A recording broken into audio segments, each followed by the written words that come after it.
لله رب العالمين والعاقبة للمتقين والصلاة والسلام على أشرف الأنبياء والمرسلين سيدنا محمد وعلى آله وصحبه أجمعين أما بعد فأعوذ بالله من الشيطان الرجيم بسم الله الرحمن الرحيم يا أيها الذين آمنوا اتقوا الله حق تقاته ولا تموتن إلا وأنتم مسلمون صدق الله العظيم. قابل قدر معزز بزرگوں و نوجوان دوستوں، شعبان کا مبارک مہینہ شروع ہو چکا ہے۔ سرکار دو عالم حضرت سیدنا محمد رسول اللہ صلی اللہ علیہ وسلم شعبان کے مہینے میں اللہ کی جانب بہت زیادہ متوجہ ہو جاتے تھے۔ روزوں کی کثرت سرکار کا مزاج بن جاتا تھا۔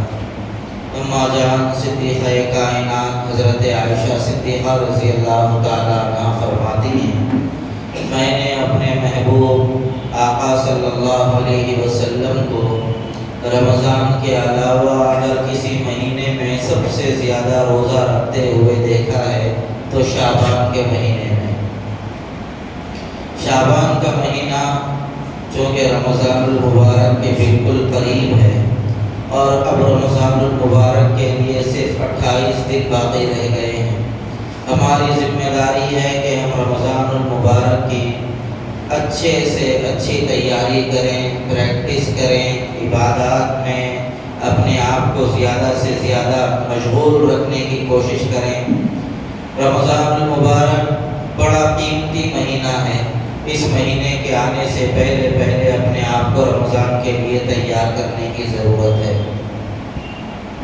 محترم بھائیوں، جس دور سے ہم گزر رہے ہیں یہ دور آزمائشوں کا دور ہے، فتنوں کا دور ہے، مصیبتوں کا دور ہے، رنجشوں کا دور ہے، دشمنیوں کا دور ہے، اور ایسے دور کے اندر ایک شریف انسان کو صرف اپنی عزت کے ساتھ زندگی گزار لینا بھی مشکل ہے۔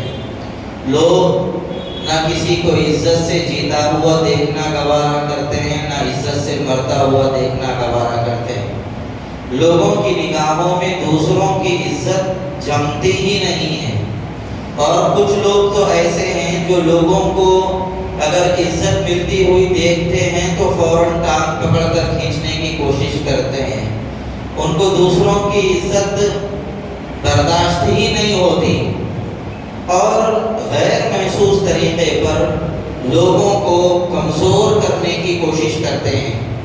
ایسی صورتحال میں ہم لوگوں کی ذمہ داری ہے کہ ہم غافل نہ رہیں، بلکہ پورے ہوش کے ساتھ اور مکمل جوش کے ساتھ اپنی زندگی گزارنے کی کوشش کریں۔ بھائیوں، قرآن کریم میں اللہ تبارک و تعالیٰ نے فرمایا لَتَجِدَنَّ أَشَدَّ النَّاسِ عَدَاوَةً لِلَّذِينَ آمَنُوا الْيَهُودَ وَالَّذِينَ أَشْرَكُوا۔ حضور سے اللہ نے فرمایا آپ مسلمانوں کے لیے سب سے زیادہ کٹر دشمن ان لوگوں کو پائیں گے جو یہودی ہیں اور مشرک ہیں۔ سورہ مائدہ کی آیت شریفہ ہے، پارے 6 کی آخری آیت ہے۔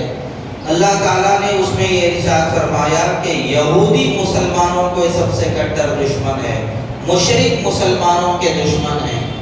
اس وقت یہودی لوگ فکری طور پر مسلمانوں کے اوپر یلغار کیے ہوئے ہیں، نئے نئے فتنے مسلمانوں کے اندر چھوڑ رہے ہیں، جس سے مسلمانوں کے سینوں میں بسا ہوا ایمان ختم ہو جائے، یہ ان کی کوشش ہے۔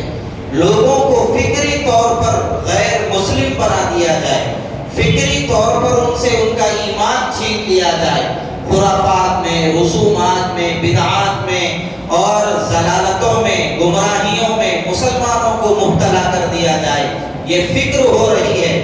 اور مشرکین ہمارے ملک کے جو غیر مسلم ہیں وہ بھی کم نہیں ہیں۔ آپ نے دیکھا ہوگا گزشتہ ہفتے کے اندر 2 نوجوانوں کو زندہ جلا دیا گیا، کیا قصور تھا ان کا؟ ان لوگوں قصور صرف اتنا تھا کہ یہ حضور کا کلمہ پڑھنے والے تھے، یہ مسلمان تھے، صرف کس لیے ان کو زندہ جلا دیا گیا؟ ان کے معصوم بچے یتیم ہو گئے، ان کی بیویاں بیوہ ہو گئی، اب ان یتیم بچوں کا کیا ہوگا؟ ان بیوہ عورتوں کے مستقبل کا کیا ہوگا؟ ان ظالموں نے کچھ بھی نہیں سوچا، صرف یہ سمجھ کر کہ یہ مسلمان ہیں ان کو زندہ جلا دیا جائے اور موجودہ دور کے جو ظالم حکمران ہیں ان کی نظروں میں ان کی عزت بن جائے، اس لیے مسلمانوں کو زندہ جلا کر آج بھی حکمرانوں کے گود میں بیٹھے ہوئے ہیں، کوئی آواز نہیں اٹھا رہا ہے اس سلسلے میں، کسی کی آواز میں آج دمخم نہیں ہے۔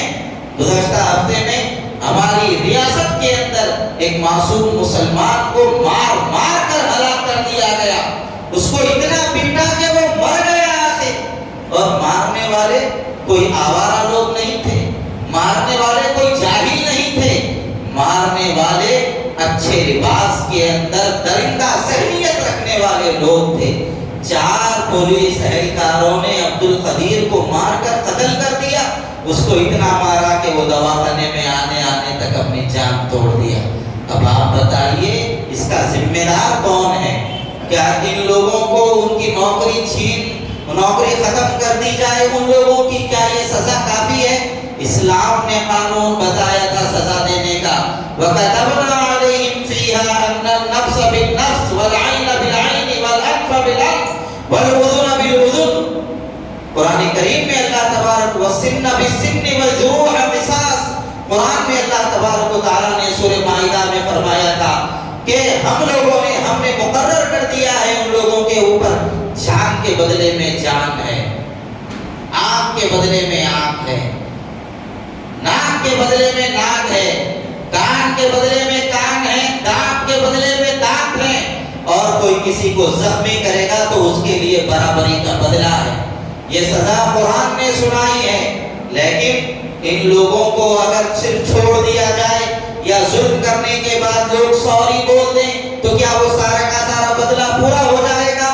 جب تک ظالموں کو بھی پھانسی کے پھندے پر نہیں لٹکایا جائے گا اس وقت تک یہ ظلم کرنے والے ہاتھ رکنے والے نہیں ہیں۔ ایک مرتبہ ایسی سزا سنانی ضروری ہے کہ ظالم کا بدلہ مکمل ظلم جس طرح انہیں کیا ہے اس نے کیا ہے پورا اسی طرح اس کو ویسے ہی بدلہ دیا جائے گا۔ اگر ایسا قانون نافذ کر دیا جائے تو پھر کسی کے اوپر ظلم نہیں ہو سکتا۔ بھائیوں میں یہ واقعات آپ کو اس لیے سنا رہا ہوں کہ ہم مسلمان ہیں، بالکل بے بس ہیں، ہمارا کوئی پرسان حال اس وقت نہیں ہے، ہم بے یار و مددگار بن چکے ہیں، ہمارا کوئی حامی و ناصر نہیں ہے، حکومتیں ہماری مخالف بن چکی ہیں، عدالتیں ہماری مخالف بن چکی ہیں، کوئی ہمارے اوپر ترس کھانے کے لیے تیار نہیں ہے، زمین بھی دشمن بن چکی ہے، آسمان بھی دشمن ہمارا بن چکا ہے۔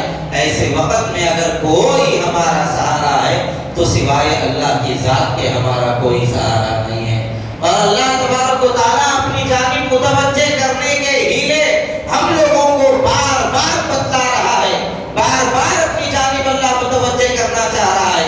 ترکی کے زلزلے ہمیں دعوت دے رہے ہیں، ملک شام کے قیامت خیز زلزلے ہمیں دعوت دے رہے ہیں کہ دیکھو لمحہ واحد کے اندر اللہ تبارک و تعالیٰ جس کو جیسا پلٹنا چاہے پلٹ سکتا ہے، تمہارا مال اجڑ سکتا ہے، تمہاری جائیداد تباہ ہو سکتی ہے، تمہارے گھر ویران ہو سکتے ہیں، تمہاری اولاد یتیم ہو سکتی ہے، تمہاری بیویاں بیوہ ہو سکتی ہیں۔ یہ اللہ تبارک و تعالیٰ بتا رہا ہے مسلمانوں کو کہ اب ہوش میں آ جاؤ، ہوش کے ناخن لینے والے بن جاؤ۔ ملک کے موجودہ حالات ہم کو بتا رہے ہیں کہ ہمارا اس وقت اللہ کے سوا کوئی سہارا نہیں ہے، کوئی ہمارا ناصر نہیں، کوئی ہمارا مددگار نہیں۔ بھائیو ایسی صورتحال میں ہم لوگوں کو ہوش میں آنے کی ضرورت ہے۔ جس در سے ہم لوگوں کو سہارا ملتا ہے، افسوس یہ ہے کہ ہم نے اسی در کرم کو چھوڑ دیا ہے۔ جس در سے ہمیں مدد ملنی ہے ہم نے اسی در رحمت سے اپنا تعلق ختم کر لیا ہے۔ آج آپ نے دیکھا ہوگا اور دیکھ رہے ہیں آپ لوگ، مسلمان اتنے زیادہ مصیبتوں کے اندر ہیں، آسمان سے عذاب الہی برس رہا ہے اور زمین کے اوپر مسلم دشمنی کی ایک فضا چل رہی ہے، اس کے باوجود بھی مسلمان خواب غفلت سے بیدار ہونے کے لیے تیار نہیں۔ ہمارے باجے نہیں چھوٹ رہے ہیں، ہمارے گانے ہم سے ختم نہیں ہو رہے ہیں۔ مسلمان بچے باروں میں اور جا جا کر شراب خانوں کو بھرنا نہیں چھوڑ رہے ہیں۔ مسلمان بچے شراب کو شربت کی طرح پی رہے ہیں، وہ مخنثوں کی طرح سر عام روڈوں پر ناچنا نہیں چھوڑ رہے ہیں۔ ان کے اندر کے جو خراب حرکتیں ہیں وہ اس کو چھوڑنے کے لیے تیار نہیں ہیں۔ میرے بھائیوں، ہم لوگوں کو ہوش میں آنے کی ضرورت ہے۔ یہ ہماری عیش و عشرت اور یہ ہماری سرمستیاں ہم لوگوں کو لے جا کر تباہی کے دہانے پر چھوڑ دے گی۔ اس وقت ہوش میں آنے سے کوئی فائدہ ہونے والا نہیں ہے۔ قرآن میں اللہ تبارک و تعالیٰ نے فرمایا، کافر لوگ اللہ تبارک و تعالیٰ سے کہیں گے ہم کو اچانک موت آ گئی ہے، ہم کو کوئی موت کی دعوت دینے والا نہیں تھا، ہم کو موت کی جانب آگاہ نہیں کیا گیا، اچانک ہمیں موت آ گئی۔ اللہ تعالیٰ فرمائیں گے، کیا تم نے اپنے کندھوں پر جنازے نہیں اٹھائے؟ کیا تم لوگوں کے پاس ہم نے اپنے رسول نہیں بھیجے؟ کیا تم لوگوں کے پاس زلزلے کے جھٹکے نہیں آئے؟ کیا تم لوگوں کو مال و جان کے اندر مصیبتیں تمہارے اوپر نہیں آئی؟ یہ سب کے سب ہماری طرف سے دعوت تھی، لیکن تم اپنے آپ کو سدھارنے کے لیے تیار نہیں تھے۔ یاد رکھیے، اگر ہم اپنے آپ کو بدلنا نہیں چاہیں گے، نہ حکومتیں ہمیں بدل سکتی ہیں، نہ طاقتیں ہمیں بدل سکتی ہیں، نہ حالات ہمیں بدل سکتے ہیں، بلکہ قرآن پہ اللہ تبارک و تعالیٰ نے ایسا اصول بتلا دیا کہ جس کو دیکھ کر جب تک انسان خود بدلنے کا ارادہ نہ کرے کوئی نہیں بدل سکتا۔ قرآن میں اللہ نے فرمایا، ان اللہ لا یغیر ما بقوم حتی یغیروا ما بانفسہم۔ اللہ تبارک و تعالیٰ اس قوم کو بدلتا نہیں ہے جو قوم خود اپنے بدلنے کا ارادہ نہیں کرتی ہے۔ آسمان سے یوں ہی مدد نہیں آئے گی جب تک بندہ اللہ سے مدد نہیں چاہے گا۔ یہ ظلم اس وقت تک نہیں رکے گا جب تک کہ ہم ظلم کو روکنے کی کوشش اور تدبیر نہیں کریں گے۔ یہ آفات و مصیبات اور حالات سے ہم اس وقت تک چھٹکارا نہیں پا سکتے جب تک کہ ہمارے دل کے اندر جذبہ پیدا نہیں ہوگا۔ اس لیے ہمیں بدلنے کی ضرورت ہے۔ جب تک ہم نہیں بدلیں گے کوئی ہمیں بدلنے والا نہیں ہے۔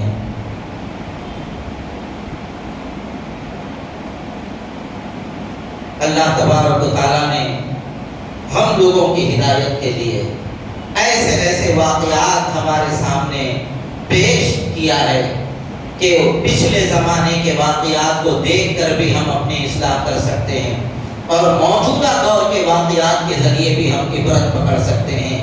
یہ اٹھنے والے جنازے ہم لوگوں کو دعوت فکر دے رہے ہیں اور ہم لوگوں کے اندر آخرت کا احساس پیدا کرانے کی کوشش کر رہے ہیں۔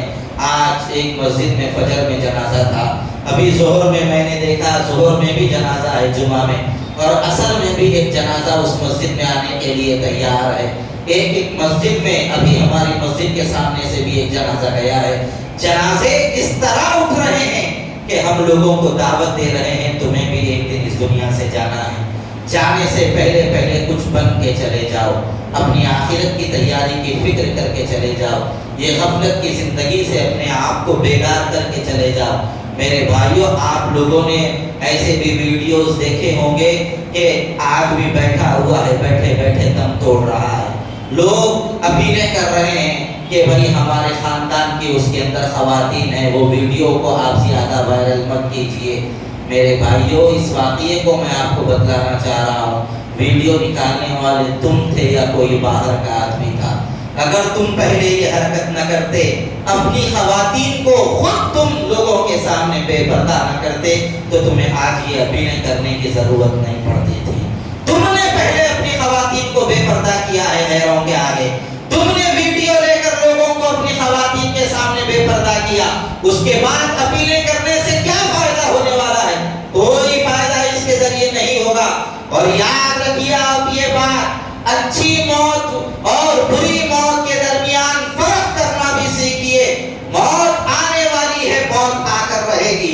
اذا جاء اجلهم لا يستأخرون ساعة ولا يستقدمون۔ قرآن میں اللہ نے فرمایا جب موت کا وقت آ جاتا ہے، ایک منٹ نہ آگے جاتا ہے نہ ایک منٹ پیچھے ہٹتا ہے، بر وقت انسان کی موت آ جاتی ہے۔ میرے بھائیوں، موت آنے سے پہلے موت کی اچھی تیاری کر لیجئے، کہیں ایسا نہ ہو ہم جاہلوں کے طریقوں میں ملوث ہو جائیں، غیروں کے طریقوں کو اختیار کرنے والے بن جائیں، اسی وقت ہماری موت آ جائے۔ یہ موت اچھی موت نہیں ہے۔ قیامت کے دن اللہ کے رسول بھی فرمائیں گے تو اس حال میں مرا تھا کہ تو نے میری سنتوں کو زندہ نہیں کیا، تو نے غیروں کے طریقوں کو اختیار کیا تھا، اسی حال میں تیری موت آ گئی ہے، اب میں تیرے اوپر نظر کرم کرنے کے لیے تیار نہیں۔ کیا کرے گا انسان اس وقت؟ انسان کو سوچنے کی ضرورت ہے۔ میرے بھائیوں، کانوں کی آواز، کانوں میں گانوں کی آواز آ رہی ہے، اسی حالت میں اگر ہماری موت آئے گی، یہ موت اچھی موت نہیں ہے۔ بعض لوگ سمجھتے ہیں کہ بھائی فل فور مر گئے، ٹک بول کے مر گئے، بعض لوگ بولتے ہیں یہ بات اور اس کو بہت اچھی موت سمجھتے ہیں۔ اگر فل فور مر جانا اگر اچھی موت ہوتی تو ہمارے آقا و مولا سرکار دو عالم صلی اللہ علیہ وسلم بھی دنیا سے ایسے ہی رخصت ہوتے، لیکن حضور صلی اللہ علیہ وسلم کو پہلے طبیعت خراب ہوئی، بیماری آئی، کئی دنوں کے بعد سرکار دو عالم صلی اللہ علیہ وسلم دنیا سے پردہ فرمائے ہیں۔ پتہ یہ چلا اچھی موت وہ ہے جس میں انسان کو توبہ کرنے کی توفیق مل جائے، اچھی موت وہ ہے جس میں انسان کو وصیت کرنے کا موقع مل جائے، اچھی موت وہ ہے جو انسان کو لینا دینا اگر کسی کا کچھ باقی ہے تو وہ ادا کرنے کی، اپنے وارثین کو، اپنے رشتہ داروں کو، اپنی اولاد کو وہ وصیت کرنے والا بن جائے، وصیت کر کے دنیا سے رخصت ہو جائے، یہ اچھی موت ہے۔ یہ واقعہ جو آپ لوگوں نے گزشتہ ایک ہفتے سے آپ دیکھتے آ رہے ہیں ہمیں اس بات کی جانب دعوت دے رہا ہے، موت ہماری کبھی بھی آ سکتی ہے، کسی بھی وقت آ سکتی ہے۔ نوجوان بچوں سے میں کہنا چاہتا ہوں کہ باجوں کے آگے ناچنے سے پہلے سوچ لو کہ کہیں ناچتے ناچتے تم دنیا سے رخصت نہ ہو جاؤ۔ شراب کو شربت کی طرح پینے والوں سوچ لو کہ کہیں اسی حالت میں تمہاری موت نہ آ جائے۔ نماز چھوڑنے والوں کو یہ درس دے رہا ہے ویڈیو، کہیں تمہاری موت ایسے وقت میں نہ آ جائے کہ تم نماز چھوڑ رہے ہو اور اسی حالت میں تم دنیا سے رخصت ہو جاؤ۔ غیروں کی رسموں میں، رواجوں میں ملوث ہونے والوں کے لیے یہ ویڈیو جو کھلا ثبوت ہے اور کھلی چتاونی ہے اور ڈرنے کی چیز ہے کہ غیروں کی رسموں کو پورا کرتے ہوئے دنیا سے چلے گئے۔ اگر اللہ کے رسول یہ پوچھ لیں تیرے اندر غیروں کی رسموں کی اتنی محبت تھی اور تیرے چہرے پر میری سنت کا کوئی اثر ظاہر نہیں ہوا، میرے بھائیوں افسوس یہ ہے آج حضور کا طریقہ مسلمانوں کو بوجھ لگ رہا ہے، داڑھی رکھنا مسلمانوں کو بوجھ محسوس ہوتا ہے، ٹخنوں کے اوپر پاجامہ رکھنا مسلمانوں کو بوجھ محسوس ہوتا ہے، سنتوں کی پابندی مسلمانوں کو بوجھ محسوس ہوتی ہے۔ میرے بھائیوں اگر ہم سنتوں کو شوق سے پورا نہیں کریں گے تو یاد رکھ لیجئے دوسری چیزیں ہمارے اوپر بوجھ بن کے آئیں گی، پھر اس بوجھ کو ہلکا کرنے کا ہمارے پاس کوئی ہیلا و حوالہ نہیں ہوگا، ہم مجبور ہو جائیں گے۔ آج مسلمانوں کو ساری چیزوں کا اندازہ ہو رہا ہے، میرے پاس مال کم ہے اس کا اندازہ ہو گیا، میرے پاس اچھے کپڑے نہیں اس کا اندازہ ہو گیا، میرے پاس عمدہ مکان نہیں اس کا اندازہ ہو گیا، میرے پاس ذاتی گھر نہیں اس کا احساس ہو گیا، میرے پاس عیش و عشرت کے ساز و سامان نہیں ہے، مسلمانوں کو اس کا اندازہ ہو گیا، نوجوانوں کو اندازہ ہو گیا، اس کے پاس اتنا بڑا موبائل ہے، میرے پاس اتنا بڑا موبائل نہیں ہے، اندازہ ہو گیا، اس کے پاس اتنی بڑی گاڑی ہے، میرے پاس ایسی گاڑی نہیں، نوجوانوں کو یہ اندازہ ہو گیا۔ لیکن آج مسلمان محروم ہیں تو اس فکر سے محروم ہے میں اللہ کی رحمت سے کتنا دور ہو گیا ہوں، میں اللہ کو اپنا بنانے سے کتنا دور ہو گیا ہوں، میں اللہ سے تعلق قائم کرنے سے کتنا دور ہو گیا ہوں، میں میرے نبی کی سنتوں سے کتنی دور آ چکا ہوں، میرے نبی سے میرے دل میں کتنی دوری آ گئی ہے، میرا چہرہ کیا حضور کے غلامی کا ثبوت فراہم کر رہا ہے؟ یہ احساس مسلمانوں میں نہیں رہا، ذکر کی لذت سے ہم لوگوں کو دوری ہو گئی، اس کا احساس مسلمانوں کو نہیں رہا۔ میرے بھائیوں یاد رکھو ایسے واقعات ہم لوگوں کو درس دے رہے ہیں اور عبرت کا پیغام ہم لوگوں کے لیے ہے کہ ایسی صورتحال میں جب تک ہم اللہ کے در سے وابستہ نہیں ہوں گے اس وقت تک نہ کوئی ہماری مدد کرنے کے لیے تیار ہوگا، نہ اللہ تبارک و تعالیٰ کی جانب سے حالات کے سدھرنے کا موقع ہمیں فراہم ہوگا۔ اس لیے توبہ کرنے کی ضرورت ہے۔ رمضان المبارک کا مقدس مہینہ بالکل قریب ہے، ہم لوگوں کو اس بات کی طرف توجہ کرنے کی ضرورت ہے جتنا زیادہ ہو سکے ہم اللہ کی طرف متوجہ ہو جائیں، اللہ کے خیر سے اپنے آپ کو بے نیاز کرنے والے بن جائیں۔ سوشل میڈیا پر غیر غلط چیزوں کے دیکھنے سے اور غیر غلط چیزوں کے استعمال کرنے سے، اختیار کرنے سے اور خود کو ایسی چیزوں میں ملوث کرنے سے اپنے آپ کو بچائیں۔ آج مسلمانوں کو ساری دنیا کی فکر ہے، انہیں کیا کر رہا، انہیں کیا کر رہا، اس کی کس کے شوہر سے لڑائی ہو رہی، اس کی کس سے شوہر سے لڑائی ہو رہی، کوسی بیوی کو سے شوہر کے اوپر کیس ڈال ڈالی، کوسا شوہر کوسی بیوی کو بھگا دیا، یہ سب ہم لوگوں کو فکر ہے۔ اور اگلا ایپیسوڈ کیا آنے والا ہے، نیکسٹ پارٹ کیا ہونے والا ہے، اس کی فکر تو بہت ہے۔ اب میں نے ظہر کی نماز ادا کر لی ہے، عصر کی نماز مجھے ادا کرنا ہے، اس کی فکر نہیں۔ عصر ادا کر لی، مغرب کی بھی مجھے فکر ادا کرنا، مغرب کی نماز ادا کرنی ہے، اس کی مجھے فکر نہیں۔ فکر کو درست کیجئے، احساس کو درست کیجئے، خیالات کو درست کیجئے۔ جن حالات سے ہم گزر رہے ہیں یہ حالات بڑے نازک ہیں میرے بھائیوں، ایسے وقت میں ہم لوگوں کو اللہ کی جانب متوجہ ہونے کی بہت ضرورت ہے۔ رمضان المبارک بھی بالکل قریب ہے، اعمال کی اصلاح کی فکر کیجئے، رشتوں کے اصلاح کی فکر کیجئے۔ احباب سے دوری ہے تو احباب سے قربت اپنے لیے پیدا کر لیجئے، رشتہ داریوں کے اندر دراڑیں ہیں تو رشتہ داروں کو قریب کرنے کی کوشش کیجئے، ایک اچھا مسلمان بن کر زندگی گزارنے کی کوشش کیجئے۔ اور کوئی عزت سے جی رہا ہے تو خوش ہوئیے، اس کے ساتھ نفرتوں کا، حسد کا، بغض کا معاملہ مت کیجئے۔ اللہ تعالیٰ صحیح علم و عمل کی اپنے کرم سے توفیق عطا فرمائیں۔ وآخر دعوانا الحمدللہ رب العالمین۔